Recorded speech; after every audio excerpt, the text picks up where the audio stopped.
ماہ محرم بہت فضیلت اور عظمت والا مہینہ ہے۔ اسی ماہ سے ہی یعنی محرم الحرام سے ہی ہجری سال کا آغاز ہوتا ہے۔ اس کے بارے میں نبی کریم صلی اللہ علیہ وسلم نے بہت سی احادیث بتائی ہیں۔ ان میں سے ایک میں آپ کو بتا دیتی ہوں کہ حضرت عبداللہ بن عباس رضی اللہ تعالیٰ عنہ روایت کرتے ہیں کہ آپ صلی اللہ علیہ وآلہ وسلم نے فرمایا، جو شخص یوم عرفہ کا روزہ رکھے گا تو اس کے 2 سال کے صغیرہ گناہوں کا کفارہ ہو جائے گا، یعنی اس کے 2 سال کے گناہ معاف ہو جائیں گے۔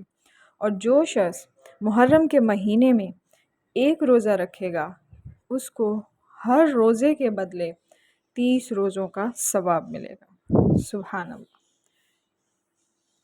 یقیناً آپ اس پہ عمل کریں گے اور یوم عرفہ کا روزہ بھی رکھیں گے، اور اللہ تبارک و تعالیٰ سے امید ہے کہ 9ویں 10ویں کا روزہ آپ رکھ کر اپنے گناہوں کی بخشش کروائیں گے انشاءاللہ۔